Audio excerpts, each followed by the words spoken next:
Hi there, welcome to another video from the Vickers MG Collectional Research Association. Before we look at week 2 for postcards, let's have a recap on week 1 and what we learned. The first was this one, and this looks to be like a clinometer just underneath the tripod legs. Thanks to Tom for spotting that. One of these field clinometers, which is a great spot. Then the large box respirators, which not small box respirators, went down well. That was a superb postcard, lots of people interested. And then the right hand gun on this, I don't think I mentioned it, actually has a Mark II armoured cone, so dating it to 1918. This is a really nice photograph, and it looks to be an instructional course because there's a mix of weapons. You've got the Vickers sat at the front here, next to a Hotchkiss portative, which was in use as the light automatic with the cavalry regiments. So they didn't I can't find an example of where they saw service together other than in potentially the cavalry machine gun squadrons. And you know, those guys that were in those squadrons would have been trained on the Vickers and the Hotchkiss, because that would have equip the regiments in the cavalry brigades. So it's interesting to see both here. What you have in the front as well, though, is some accessories. I'll come on to the uniforms in a minute, but it's the accessories that stand out for me in this. So this leather case here, that is the first spare parts box. So that is the Mark I spare parts box. It's in leather. It contains, rather than the Mark II, which then exists in wood. It contains all of the spare parts for one gun. So at this point you had a spare parts box issued per gun, whereas by 1918, it might be late 17, I can't quite remember, we'd have to check back to our spare parts video, but by that time you've got one for every pair of guns, so you're being carried in the limbered wagon. So at this point it's at every one gun, and in that box is also the leather spare parts case, which in this case is the spare parts wallet. So this box contains quite a lot, actually, and it's quite substantial. We have one in the collection that's awaiting restoration, needs some of the straps, the external straps made up, and it needs a complete refurbishment inside. So it's one of those long-term projects, but it's nice to see that there.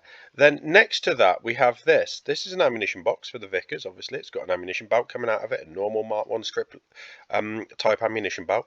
The box is a a number 3 belt box, but what you can see here is this triangular affair. Now we pointed this out for the first time in the video that we did analysing the footage from the Battle of the Somme film from 1916, and this is actually a rain cover. What it does is, it sits there. It does fold flat, but it hooks up onto a ledge inside, or a pin. I can't quite remember how.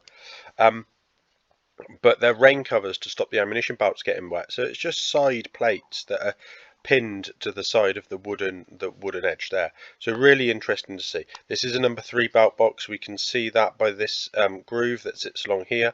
That means it's actually quite an early one, because this groove is what was made to fit in the Mark III field carriage, and the earlier carriages used with the Maxim, so they wouldn't shake loose when you were riding along. So they fit. There was no other way of securing them, so they fitted along 2 rails.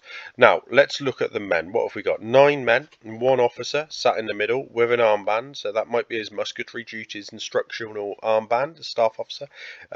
Looks to be a subaltern, a second lieutenant, and is obviously of the machine gun corps. They're all of the machine gun corps, which is one of the reasons why the Hotchkiss stands out a little bit. We then have every man is carrying, there we go, a swagger stick. So there's one under his arm there, one across his chest there, one there, and we just can't see this chap here as to whether he is, but given that everybody else is, I'm assuming he's not the oddball, not the only one left out, or maybe that's why he stood at the back in the corner. But yeah, it's interesting to see they're all wearing carrying swagger sticks. They are all very thinly tipped swagger sticks. We've seen some of these. We do have one in the collection. Whether it's this design or not, I'm not quite sure. They're all wearing 03 pattern belts as well. So they're not wearing the 1914 pattern equipment with the S buckle that we see in some of the others, but they're wearing the 03 pattern belts with just a normal leather buckle there. The officer's wearing his Sam Brown leather belt with its strap there. We've got a corporal, we've got a lance corporal, That's the only rank I can see. Everybody else seems to be private. So I'm not sure whether it's an instructional cadre or a group of perhaps men, orderlies. I don't know around this. It's a interesting group to see. So what have we got? We've got 9 men. It might be half a section. So, or yeah, might be one whole subsection to have the corporal. But normally there'd be a sergeant there as well. So yeah, it's an interesting mix. There's no other detail for it. There's no interesting background detail. They're all, yeah, they're against a hedge and they're sat on just a normal bench. The Yeah, there's nothing really to tell us about it. They are wearing leather boots rather than puttees. That implies, perhaps links in with the cavalry stuff of the Hotchkiss as well. So machine gun corps cavalry might be a good shout. The 03 pattern equipment links in with that as well, because that was being used extensively by the cavalry or mounted troops rather than the 14, which is the infantry equipment. So yeah, let's push that this is a machine gun corps cavalry postcard.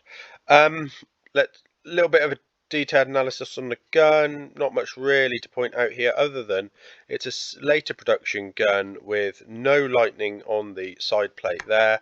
On the breech casing, and only a single arch in the top cover there. So it's a 1916 onwards gun, but it's still got the Mark 1 muzzle cone, so yeah, not early from that perspective.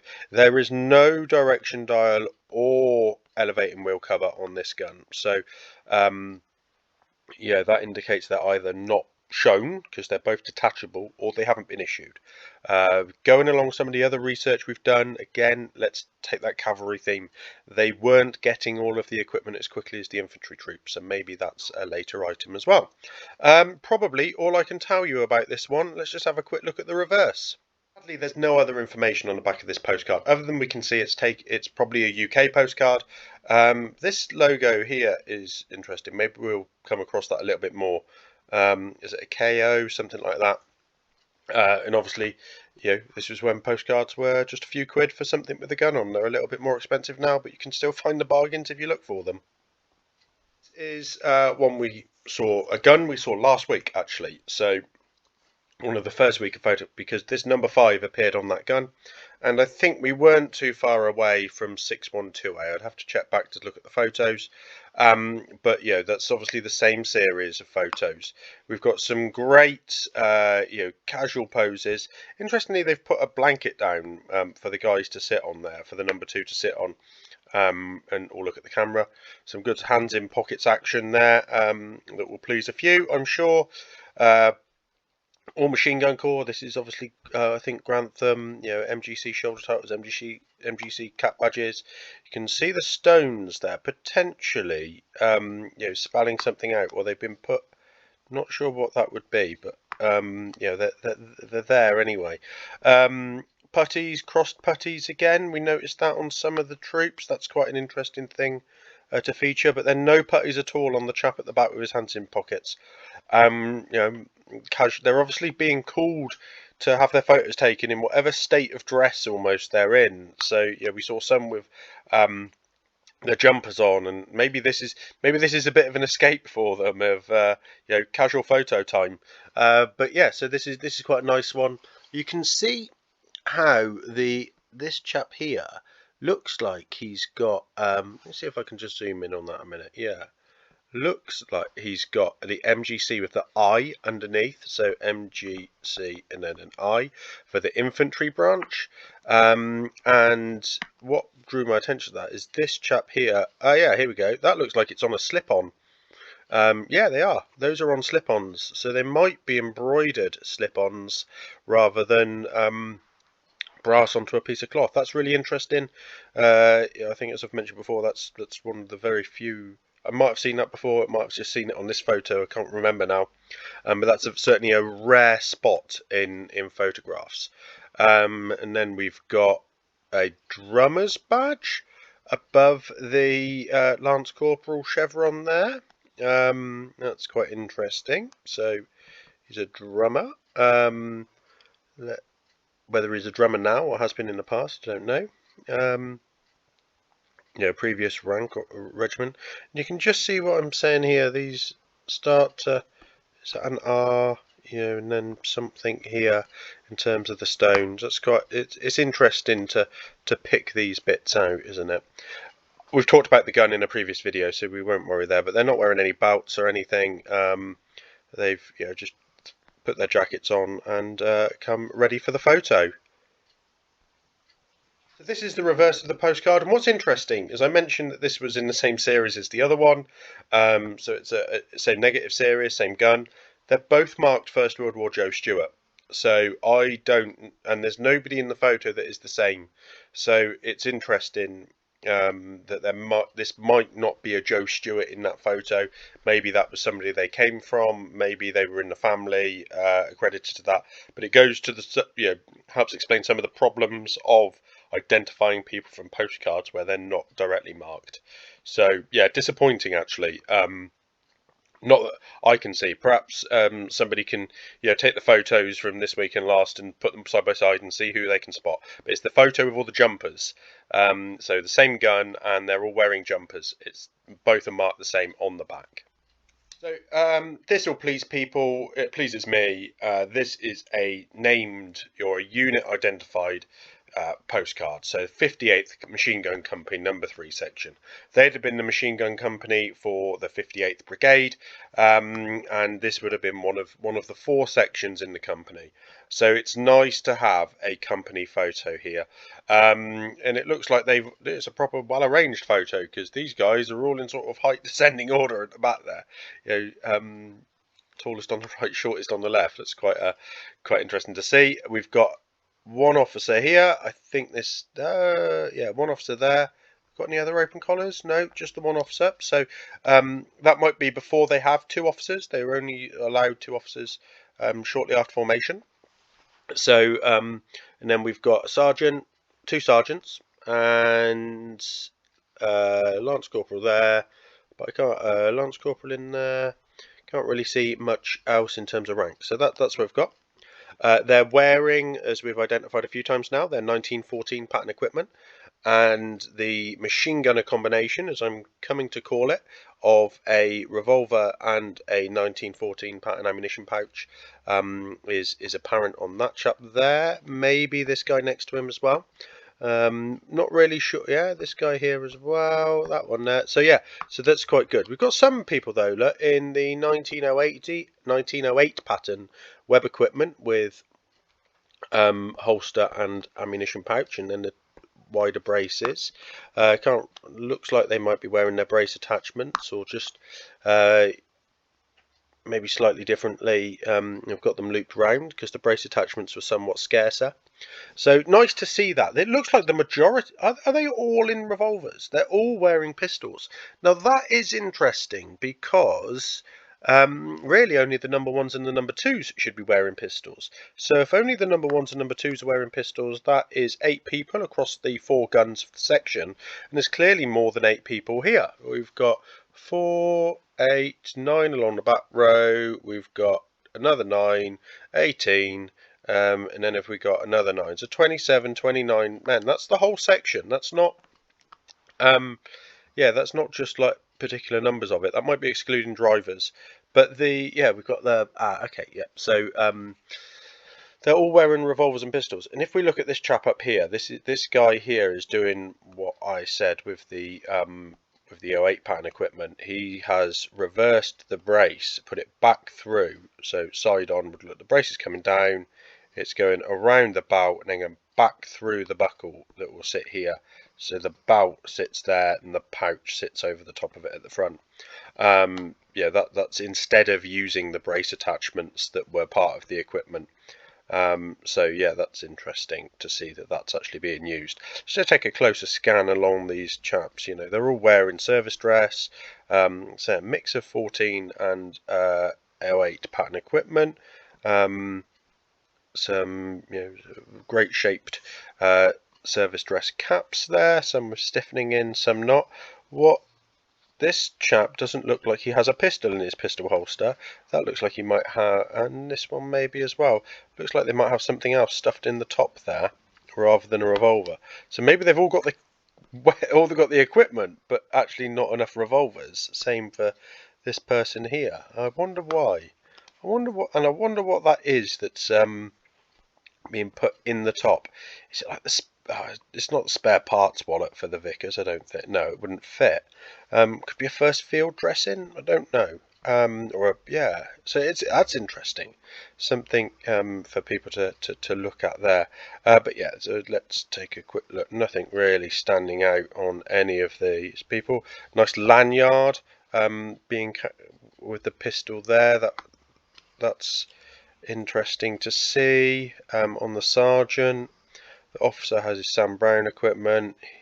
He's got shoulder rank rather than we've seen cuff rank so far on the officers, so that perhaps dates it a little bit further into the war as well. Another sergeant with his lanyard round his neck. We've got no gallantry medals or anything, I don't think we've seen. No, that's just so be it. Yeah, this. So then we've got, the pistol and the pistol ammunition pouches being worn as well, as you'd expect. So yeah, he's got his lanyard up around his neck as well. Yeah, it's interesting to see that not all of them have pistols. Let's take a look at the gun, because that's what some of you are here for. So what have we got? Nothing really outstanding on this. We've got, looks like the direction dial Mark 1 there. We've got a, might be the elevating wheel cover on the back there, should be. It looks like we've just got one arch on the top cover. A little bit of lightning in here, so that sort of might be a 1916 gun. Some of the earlier Crayford guns had that bit of lightning, the C-series guns. They do have the auxiliary tripod, so that's this bit here. That's a Mark III with the little feet on it. What's quite interesting though is it doesn't have the front band. There should be a front band here that holds it all up. Those got lost and damaged, but it looks like they've just put a bit of wire around, so to keep it in place. It does have the water boss cover in there as well, so that's quite good to see. I think that's probably it, but we have a page, we're gradually building pages on each of the machine gun units. Hopefully that's something we can see out this year, but by doing so we will add these photos where they're identified as machine gun units. We'll add those to those pages so that people can see what 58th Machine Gun Company number 3 section looked like. And here's the reverse of the postcard. No information really, other than it's taken in France, carte postale, and it's that same Paris photographer that we will become accustomed to seeing, I think. Now this is an interesting photo because it has the potential to identify the unit that it relates to because of the insignia on the back of the lorry here. It looks to be a chameleon on a big white disc. I can't find any record of that from my brief look, so if somebody knows more then please get in touch. There's no, but it's nice to see that. It's quite a late photo, so it might be a post-war, 1919 Army of Occupation, or maybe somewhere up to 1922. Not really sure, but the fact the trucks are there. But what it gives us some indication of that, but also you've got the gun, and the gun has a Mark II muzzle cone which is armoured, so it's the Mark 1 is flat and the Mark II does that basically, and this is the Mark II, so that you can see there that it's armoured to help deflect bullets that might have struck it from the front, and those come in quite late on in the war, so it could well be that it's a post-war gun, or post-war photo, but it's still using the Mark 1 direction dial and the Mark 1 elevating wheel cover. There is the strap hanging off the back here to use it with the auxiliary mounting as a carrying strap. The gun is slab-sided, so there's no lightning there, and it's only a single arch top cover. It has a Mark II tangent sight slide as well, so what we've seen previously is the big round tangent sight slide of the Maxim, but what we've got here in this case is a butterfly wheel. So it's actually easier to use in gloves and stuff like that. You've got better grip on it because it's a flat thing that you push rather than trying to spin a disc, albeit with some grip on it. They're in quite a muddy location. We've got white painted mud guards, presumably for to follow, for vehicles to follow. Got more hands in pockets. The guys are quite relaxed. No real indication of any other than this truck flash. There's no sort of, they're all MGC. There's no I or C or anything like that. We've got a Lance Corporal over here. Looks like he's smoking. You've got a couple of service chevrons there.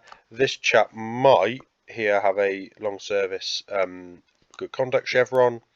What else have we got? Nothing major jumping out at us. So yeah, a really nice photo, actually, a great photo. So hopefully somebody can flag up what this is, and we might be able to identify it a bit further. And as with many of the backs of these, there's no other information, but it's clearly a French postcard, so carte postale, giving us the indication that it's been taken in France. That might still be able to be taken in, be Germany occupation or something like that if it's that late. But no other information here. Now we're going to start this analysis with the rear of the postcard because it helps, quite simply. It helps by being marked up as Bisley Camp up in here. So Bisley, and we've got, what, 3rd of July 1916. Bisley, that many people will know now as the home of the National Rifle Association and British shooting sport, basically, and has been for many, many years. During the Great War, that was turned into a machine gun training centre for the motor machine gun service to start with. It was the first MGTC, and then eventually for the motor machine gun branch, or the motor branch of the Machine Gun Corps. So Bisley was used for that, and this is a postcard that's being sent home to somebody, miss, maybe a girlfriend. So I'm sorry to say that I shall not be able to get something leave, but to get something afternoon there, to catch the 7. Oh, it might be weekend leave, yeah, but maybe Friday afternoon, Sunday afternoon, they'll be able to catch the 7 o'clock back. So it's just sort of that, best love to all.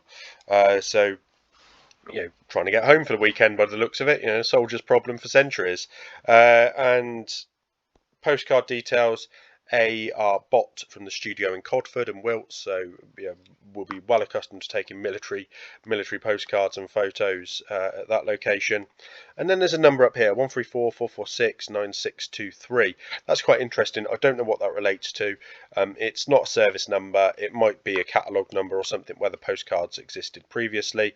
But there's a number there, so we ought to know what it is, but we don't. So let's have a look at the front. The photo does in fact look like it is taken at Bisley. Short grass and stuff there, and huts in the background. So on the camp itself. Now, what does the gun tell us? Probably be able to wander around and find this, but the camp does change over years. So if people do get down there, can spot where this is or know, then great. But it's certainly not something that I easily recognise myself. What have we got? MGC, shoulder titles, Machine Gun Corps cap badges. So MGC's been formed. These guys are part of that. The Motor Machine Gun Service was previously part of the Royal Field Artillery. They're clearly not. They do have leather boots and leggings, gaiters, rather than puttees. So it's highly likely that these are motorised troops. Motorcycle troops. We've got one good conduct chevron in the back there, and it looks like the boots have got little clips rather than just lace holes there, which is quite interesting. Yeah, the boots have got the sort of quick lace things that we see more so today. While I'm zoomed in there, you can just see the brass plate on the back of the tripod leg there, which is quite nice as well. So that's got a strap underneath it that helps hold the legs together. One of the things that I've noticed on this is the ammunition belt doesn't look like it has the long tabs every 3. So you should have 1, 2, 3, long, short, long, and it doesn't have that. Maybe they've been taken off for training, to make life easier, to pull the belt through without getting caught. But that's quite interesting. You can see in this photo he's holding, how he's holding the gun. That's the proper grip for holding the Vickers, with the forefinger rested on the top of the cross-piece that I mentioned many times. Single arch in the top cover there, but with a Mark 1 tangent sight slide, so yeah, mid-war gun, but no direction dial and no elevating wheel cover, which indicates that it's UK training. Those bits were being sent to France rather than in the UK at this period in 1916. Mark 1 muzzle disc. These are all the things that sort of stand out to me, but it does have the Boss cover, the connecting Boss protective cover. The belt box is a Mark 3, but it doesn't have the strap round the side here that we see on the others. It just has a single hand strap there. You can just see the edge of the buckle there, and it looks like that it's had the tin lining. So that would be a number 3 Mark 2, I think it is, with the tin lining. And the single lid. So that tin lining was added to basically provide some additional waterproofing and protection for the ammunition belt. Let's have a quick zoom out and see. There's nothing really else to mention about there. They're probably wearing 03 pattern belts, I think, as opposed to 1914 pattern kit, because they were sort of considered mounted, or had the same sort of scales, and you can just see the top of that buckle there that I think is an 03 pattern belt. They weren't considered infantry troops. Let's it's nice. It's a nice simple postcard, isn't it? There's nothing encumbering that, and they've just a little peek of the camp up in the background there. This is a nice photo. It looks to be our whole section, so 2 gun teams. Don't think we've got an officer here though, so maybe it's just, no, I can't see one. So it's just the other ranks of that. We've got a corporal, lance corporal in here, but no, everybody else is private, or maybe in this case they're troopers, because they all seem cavalry. They're all wearing 03 pattern equipment with the bandoliers there. They've all got putties though, so maybe somebody else can tell me. Maybe they are mounted infantry. We're I'm not really sure. Converted across, carrying on with their own equipment. They're sat in front of their hut, and there's some interesting stuff about them. So let's just zoom in on this chap. He's got his putties. You can see this great pattern of. They've all seemed to got it actually, the toes being really heavily hobnailed, and then just some lines down there with some lighter hobnails. So it's one of the great things about these photos is when you can see the bases of people's boots, you can see how they were hobnailing, and a practice we don't really understand today, or certainly don't see it. Machine gun skillet arms badge there with 2 good conduct chevrons.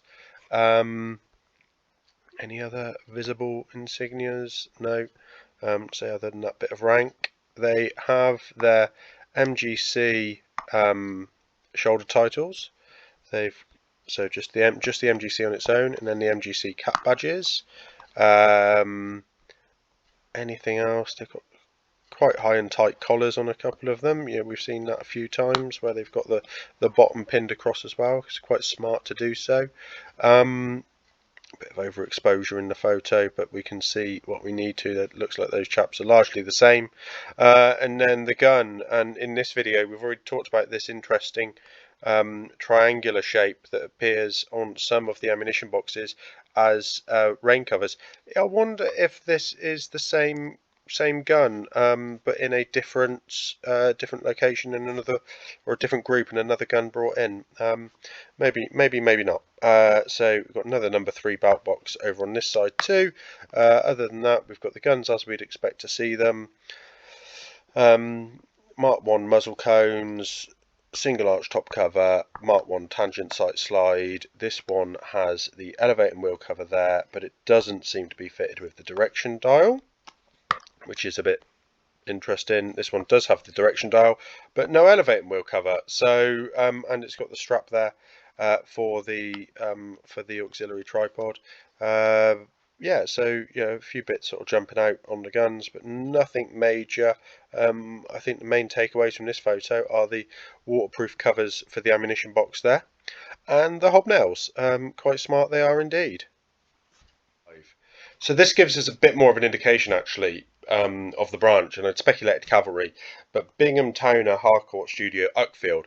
Uckfield's in East Sussex, and Crowborough, not that far away, was the machine gun training centre for the cavalry branch of the machine gun school.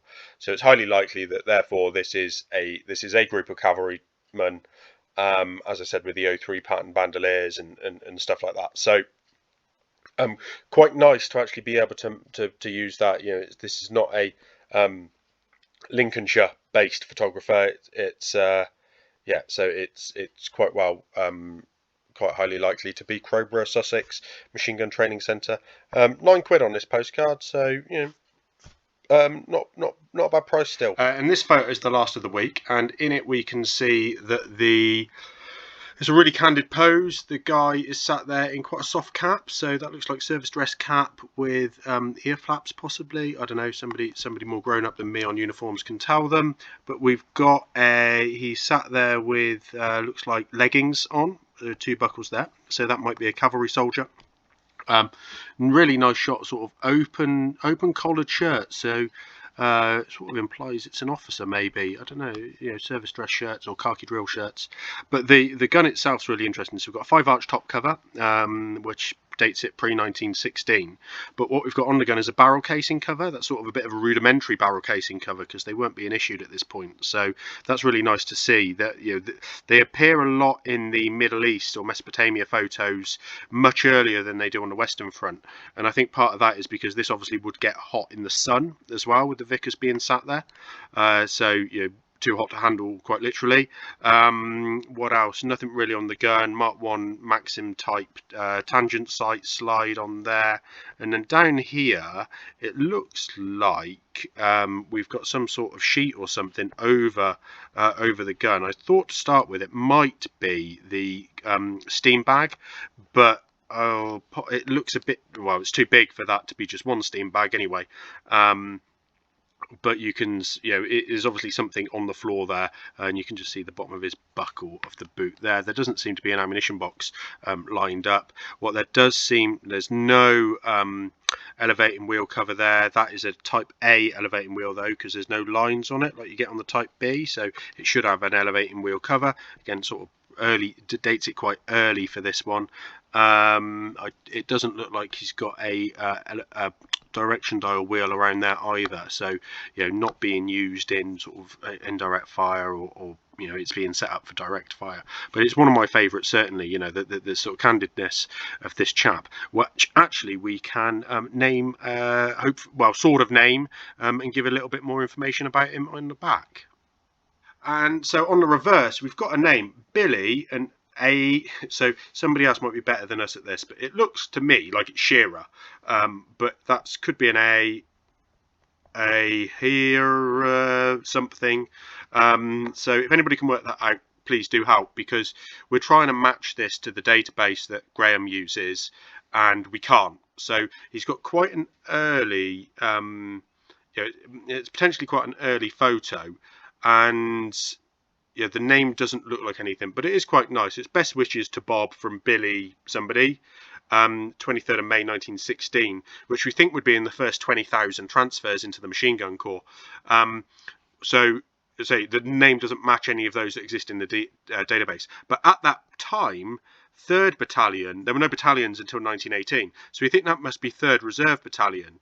But that wouldn't be in the Middle East. So you know, maybe he came from, he was the 4th reinforcement, perhaps from the 3rd Battalion, or that references to the battalion of the regiment, the infantry regiment he was in, rather than the Machine Gun Corps unit, but his badge Machine Gun Corps. So yeah, it's a bit of a confusing one. If you've got any ideas, then please share them with us. But it's one of my old mates, Billy from Bob. Which is then best wishes to Bob from Billy. So a nice sort of pairing there. So this is one of those frustrations with the rear of the postcards that give us some information, tantalisingly close to identifying somebody, yet still not being able to. Thank you for watching. Please remember to like and share the video and subscribe to the channel. Please support us on Patreon if you're able to, and let us know of anything you'd like to see in the future. I look forward to hearing from you.